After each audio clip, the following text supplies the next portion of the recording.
Welcome into Beyond the Beat, the show that connects you with the most important people out there in the fantasy world, the beat writers. I'm your host, Matt Olson, and today we're diving into the Dallas Cowboys with John Machota of The Athletic. This episode is brought to you by Fast Draft, your go-to for the quickest and easiest fantasy draft experience out there. John, how's it going today, man? I'm doing well. Thanks for having me on.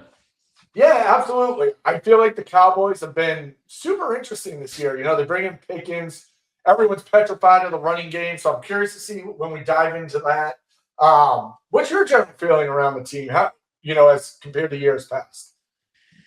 I mean, there's a lot of question marks. I mean, it's right to be skeptical about this team. I mean, obviously having a new head coach in Brian Schottenheimer, he's trying to implement new things. There's some carryover from Mike McCarthy, but he's trying to do his own thing. And so because of that, there's certainly changes. And anytime you're a first-year head coach, there's questions that have to be answered. And sure, he's not just that, he's also the offensive play caller. So there's certainly a lot on his plate. And then you deal with the Micah Parsons contract situation and, a documentary being put out about the team where Jerry Jones is on a media tour, or at least was for a little while. So there's a lot of distractions that come with being the Cowboys head coach. And so I think it starts there with Brian. Up to this point, I don't think you could do a better job than he's done since taking over back in late January. So, I mean, the Vegas win total, they got them projected around 8. I think that's about right. The things I've written recently, I got them going probably 9-8, missing the playoffs. So I don't think that this is a 1 year for Brian Schottenheimer and he's out. I think Jerry Jones is going to give him some time to maybe hit his stride, if you want to say. So I don't think he's going anywhere. So there might be some bumps in the road early, but ultimately, I think by the end of the season, I think it'll look like a pretty good team. No, that's awesome. I mean, that leads right into our first question, right? We got, obviously, Dak Prescott coming back, and you nailed it. He's got a new head coach. He's familiar with the play calling, but they bring in Clayton Adams. What can we expect from Dak this year? Does Clayton add anything that wasn't there last year with Schottenheimer?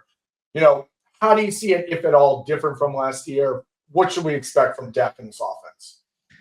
I think the difference is that I think a lot of Cowboys fans and really just NFL fans in general will probably enjoy is that there's going to be a lot of pre-snap stuff, the shifts, motions, things like that kind of were missing a little bit from the Cowboys offense. Not to say that there weren't any at all, but I think a lot of people felt like this offense needed to be a little bit more modernized coming off of last year.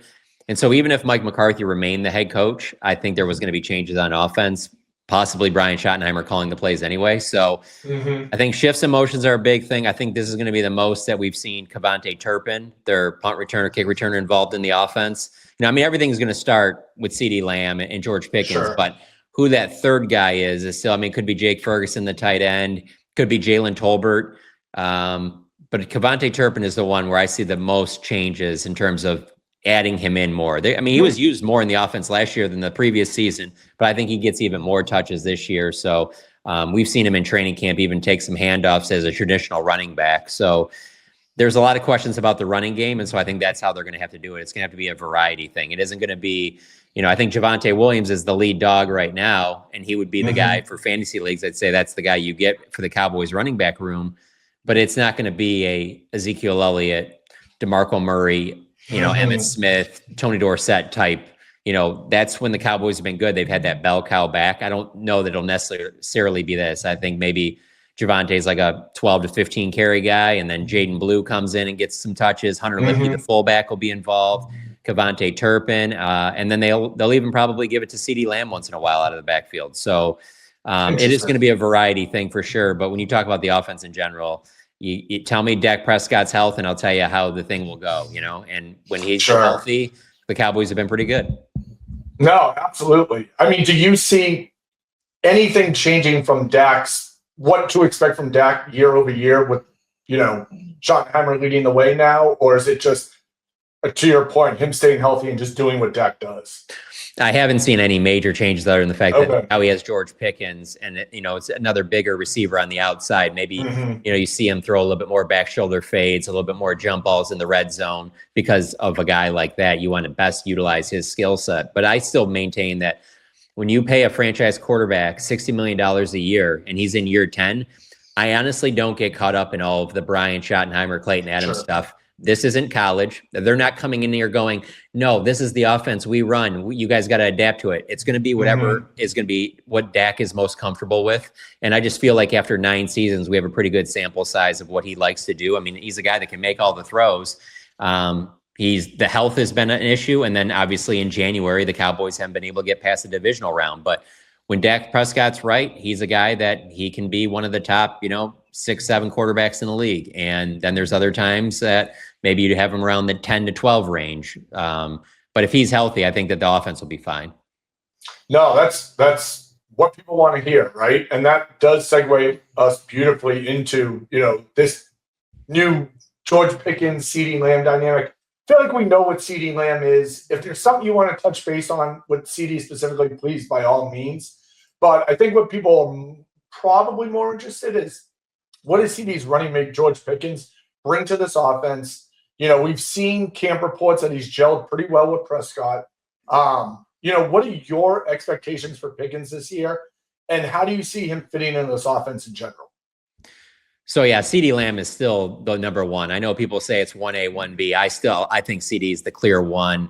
You could tell from really at the beginning of training camp, the way CeeDee and Dak were like they had just picked up, like they had just played the week before the last game of the season. So that looked as smooth and as, on the same page as it's ever looked. And I mean, that is a big thing just from the aspect of CeeDee Lamb wasn't at training camp last year because of his contract situation. Right. And he'd be the first to tell you that he didn't get off to the start last season that he wanted to, and that he probably would have if he would have been at all at training camp. So having him at all at training camp, yeah, there's no question CeeDee Lamb is poised to have a huge year. But early in camp, I thought that there needed probably to be a little bit more work, between Dak and George, because there's only so much reps you really get in the, OTAs and minicamp and stuff. And so they were in a good spot, but as training camp went on, it kept going to another level. And as camp was winding down, you could tell that, they're on the same page. It would have been great to see a series or two out of them in the preseason. So all I really, really have to go off of is their practice against the Rams, because that was when they got the most work, ones going against another team's ones, even though they're not tackling to the ground. You can tell that there's a lot of things that George brings that they hadn't had in the past. I mean, you're literally you're bringing in George to replace Brandon Cooks. I mean, just the size alone is something that's different in the red zone. And I think that'll be something that fans will like to see, is that like in the red zone, there's going to be opportunities where, CeeDee and Pickens are lined up right next to each other. And it just like, all right, pick your poison. Who's the safety going to help out on? Someone's getting singled, and that's who the ball is going to. And so I have questions about the running game. I don't about the passing game. And this is a Cowboys team that could be down a lot in games to where they're throwing the ball a lot, but there's plenty of weapons if everybody stays healthy for them to throw on really anybody in the league. No, that's, I think that's what everyone wants to hear, right? I think there was so much hype with Pickens going there and the fit and just bringing that next level to this offense. So that's awesome to hear. Kind of transitioning now into the next group of wide receivers on this team. So, you mentioned earlier, that Turpin and him getting involved and Tolbert, obviously Mingo, I believe starting the year injured on the IR. And then you have Flournoy, who made the team. Do you see Tolbert being able to take that next step as a wide receiver 3? Obviously he put around 700 yards together last year. Is he the guy that you would imagine would still be in that range and kind of that wide receiver 3 on this team? Or do you think one of the younger guys steps up and can get more involved? You had mentioned Turpin there. Yeah, I mean, I think Tolbert, he's a guy that I feel like the fans are the most critical of. Because, they look at him as a guy that he was kind of like the number 2 last year. And obviously if the Cowboys thought of him as a 2, they're not making that move for Pickens, And so I do think he fits in nicely as a 3. I will say that I still think he's good there. I just think that the usage of Cavante Turpin kind of makes it to where it's like clearly CeeDee Lamb and George Pickens at the top. But that third spot, I think every game it could be different. And that's between Turpin, that's between Jalen Tolbert, and that's between Jake Ferguson. I just think that there's going to be opportunities for those 3 that for any given game, Who knows? It might be Mm. that guy has a big game, might even have bigger numbers than George or CeeDee in one of those games. But I don't think that you can go into every single week saying, well, Turpin's going to get the third amount of targets and Cavante at fourth. Like, I don't think it'll be like that at all. And so if Tolbert steps up in some games, he might have a big game. But I just think that there's kind of they have their 1-2, and then there's kind of a lot more question marks with those other. But I mean, it's still a good group there. Whereas I'm not sure how Mingo was going to fit in there. I thought he was kind of clearly the 5. He has a PCL injury that he'll miss the first 4 games, but that opened the door for Ryan Flanoy, who he is a guy that I was confident he was going to make it, because when Mingo went down, Flanoy has pretty good size that's similar to Mingo, but he also is a huge help in a lot of ways on special teams, and that's really what you need from that receiver spot if you're the receiver 5. So he could be used in some areas if there's an injury or so, but I just think that there's going to be so much usage of just how many times Pickens and Lamb and Tolbert and Turpin and Jake Ferguson are out there, that I don't know that there's a lot left for everybody else if everybody's healthy. No, I mean, that makes perfect sense. It's I guess when we started this, I was like, I thought from a team win total standpoint that Dallas would have a better chance to kind of creep up. But then when you look at the division and whatnot, there's probably going to be, to your point, a decent amount of shootouts, right? Like, there's going to be some high point totals. So obviously in the fantasy space, we like high point totals. So it'll be interesting to see what we see from that. It is 32 Beat Writers season, August, when they can make you a lot of money, especially on a platform like Fast Draft. Doesn't have hundreds of best ball bro killers. So when there's an injury and you hear about it through 32 Beat Writers, you can run to the Fast Draft app and jump into a Flex 4 game. Just draft any 6 Flex players. Top 4 enter your lineup every week. Or the Rabbit, 15-round best ball. Get your quarterback wide receiver stacks, get your running back sleepers. And if you follow 32 Beat Writers, you can jump into these draft rooms and be like, oh my God, I'm avoiding this guy at all costs, and I'm gobbling up all of this other running back before the larger public is fully aware, has fully digested the ramifications of the information that 32 Beat Writers is sharing. So go get Fast Draft, type in that code 32BW. 32BW is the code. Get you a $50 deposit match on Fast Draft. Now let's go start drafting faster. I think and you touched on this earlier, but I think what people are really dying to hear your thoughts on are this running back room. You know, we've seen across, and you've mentioned it already, that Javonte Williams is the one, right? Like, he's kind of been in that role all offseason. They brought in Miles Sanders. They drafted Jaden Blue and Phil Mafah, who I think all of us at 32 Beat Writers have slowly fallen in love with Mafah, even though there hasn't been a ton of, true tape on him with the Cowboys. So definitely curious your thoughts on him as well. But how do you see this backfield starting the year and then finishing the year? And just touch base on, each of those guys, if you don't mind. Yeah, I mean, Javonte Williams has been the one from when the ones have taken the field at OTAs and minicamp and all throughout training camp. And so there's no reason to think that he won't be the one. Now, like I said, I don't think that's 20 carries a game. Jaden Blue would be the next guy up. They used a 5th-round pick out of him. He's got speed. The questions coming out of Texas were more about his ball security. He's had some health issues at camp where he's had an ankle injury that he's working his way back from, and he kind of had another one in their last preseason game, but he should be available week 1. He's a guy, if he stays healthy, he's your big play threat, I feel like, in the run game, and would be a nice complement to what Williams is. Then there's a kind of a drop-off, I feel like, until Miles Sanders, and then when Phil Mafah is back. Like, they both bring something different, but I just think that it's Blue and Williams, and then kind of everybody else after that. I actually think Hunter Lipke, the fullback, it probably is kind of like the number 3 guy in there, because he's going to be a big part of the offense. They use him as a fullback. They can use him as a running back, but then he also does some tight end things as well. And so kind of a Swiss Army knife there, kind of like a I guess Kyle Juszczyk light, Yeah, there you go. So that's probably where it's at right now, but I don't see it being this just very productive run game. I really don't. I've said all along, and I haven't seen anything that's made me change my thinking. I think this is a team that will pass to open up the run. I don't think that, going back to the saying that I've heard over and over again from over the years from Mike McCarthy and even Brian Schottenheimer's talk about it, the idea of running the football when everybody in the building knows you have to run the football and you're going to run the football, I have questions about this team getting that done in that space. And so I think it's going to be a variety thing. And that's going to be one of my top things to watch for in this season opener. Because if we're being honest, there's only so much you can get out of these training camp practices when they're not tackling to the ground. And when guys aren't really even, they thud, they say, but even when they would hit hard, it would be like constantly assistant coaches running in and yelling for the guys to stay on their feet and things like that. And so it's hard to really know how these guys are going to break tackles and things like that, because again, Javonte Williams didn't even play in the preseason. So we're going to learn a lot in that first half of that Philadelphia game. No, for sure. And I just got to ask this because of, the offense and it moving through the air. When they get to the goal line, is Javonte the back that you feel gives them the best chance to score, or do you see them mixing that up at all? Yeah, it will. Yeah, Javonte for sure. But again, I think Lipke will get some touches in that area as well.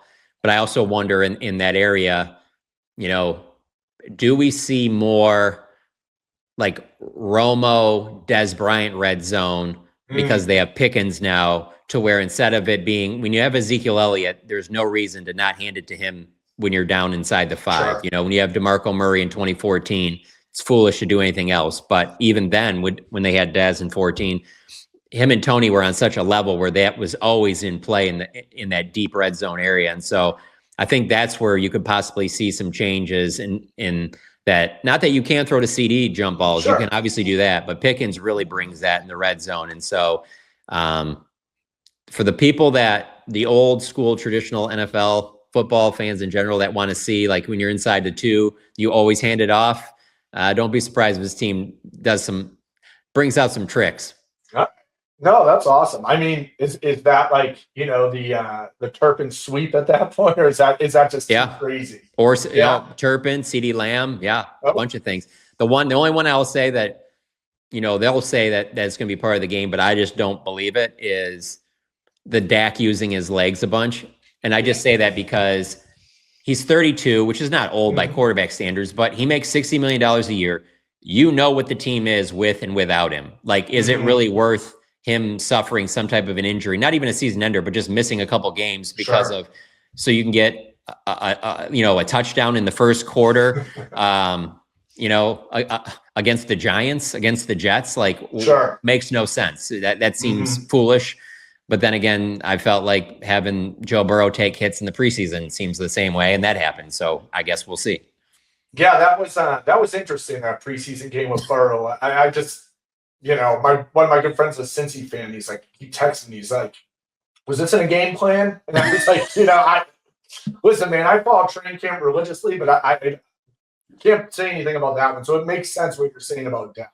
Like, it's been a long time since I've seen Jerry come down to the sideline during a game.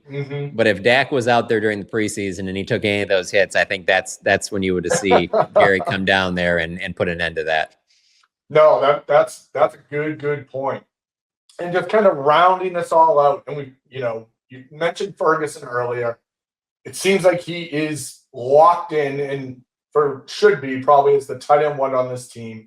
I feel like we saw flashes from the other guys in camp from the reports we were seeing, like, they'd have a good day here. And, we're talking about the Schoonmaker, Span-Ford level of players. Like, what do you expect from Ferguson? And then do you see any packages of, like, are we going to see 12 personnel with another tight end on the field at all? And then, Pickens and CeeDee Lamb out there. And if so, who do you think the tight end that would be used in that set is? Yeah, that depth chart is clearly Ferguson and then everybody else. Brevin Span-Ford entering camp, I felt like he was on pace to be the number 2. He was really making some headway, and then he suffered an ankle injury. And so he's just coming back from that. But if he doesn't have that ankle injury, I think he surpasses Schoonmaker there. But I would still say that, so I got Schoonmaker as their number 2, but it is a 2A, 2B with him and Span-Ford. It wouldn't surprise me if one or the other gets more touches, and I don't think it'll be significantly more. I think their numbers will be pretty similar. But then, as I mentioned, like Hunter Lipke can work in and do some tight end stuff as well on some of their bigger packages. And so he would kind of be like their 4th tight end. but none of them are close to the utilization that they're going to have for Ferguson. And frankly, nobody should expect it to be any different when, they obviously paid Ferguson early in training camp. He's clearly their tight end one. He had a year last year that had injuries throughout, and he didn't have a good year. But he is a Pro Bowl caliber player when he is healthy. And so he is right now. Him and Dak are on the same page. They have a pretty good rapport. And so, yeah, I mean, for a fantasy perspective, I don't think that there's anybody even close to just Ferguson on this roster. No, that's great to hear. I think from that standpoint, I remember talking about, Spam Ford at the Senior Bowl 2 years ago, and he had a decent couple practices then. So it's very interesting to see him land with Dallas. So that'll be something fun to kind of keep an eye on and see what he actually does do down the road. All right, John, let's go just kind of open soapbox. What is something that you feel like listeners need to know about this offense? Might not be overly obvious, but it's key to success this season. I mean, number one for me and their key to success is it's definitely health for me. And the reason I say this, I know you can say it about every team, but I just think this is a very top-heavy roster. I don't love what's in the middle. And so if you were to lose, certainly if you lose Dak, you're in major trouble. But even if you were to lose, let's say one of these offensive linemen, that could really jam some things up on this offense and change things around. But in terms of anything that they've shown us in preseason or in training camp, I give Brian Schottenheimer a lot of credit. He's kept it pretty vanilla, and he's said over and over again that he's doing that on purpose because that's one of the advantages he has. And so because of that, why show Vic Fangio, anything that they're about to do? Obviously, Vic knows them well. Sure. He's going to know Dak Prescott well. They've gone against each other several times. But he doesn't know what the Cowboys are going to look like with Javonte Williams and George Pickens in the starting lineup. And so Brian has been hesitant to show anything too much there. And so I'm interested to see how that works out early on against Philadelphia, because I think I made the comment to somebody recently that I really think I'll learn more in the first half of that game against Philadelphia than I did throughout the entire preseason, because I'm not going to sit here and say I know this for sure, but so I'll say arguably, I don't know if anybody plays less week one starters in the preseason than the Dallas Cowboys. And it's been this way since 19 with Dak Prescott. Like, they really don't want to show anything. They don't want to risk anybody getting injured. Obviously, the way Tony Romo got injured in the preseason in 2016 has had a lot to do with that. But they do a good job of not really showing you much. And so I don't believe that this run game is going to be significantly better, even though that is one of the reasons you asked earlier about Clayton Adams. One of the reasons he was brought in is to fix the running game. And I think there'll be spurts here and there where it might be better. And like I said, there'll be the wrinkles with Turpin, and there'll be some wrinkles with CeeDee Lamb and that, and maybe even some Lipke stuff. But like, I don't think it's going to be anything that blows anybody away. And they're just like, man, where did this come from? Like, I can't believe that, the Cowboys are a top 10 running team. I don't see that happen. I see this team being in very high scoring games and having to throw the ball a lot. So the one thing I'll say that I have seen from being around the team is that if you are a person out there that is a little nervous about the whole, I saw how George Pickens was in Pittsburgh. I don't know if that's going to work with him with CeeDee, like if he doesn't get the touches.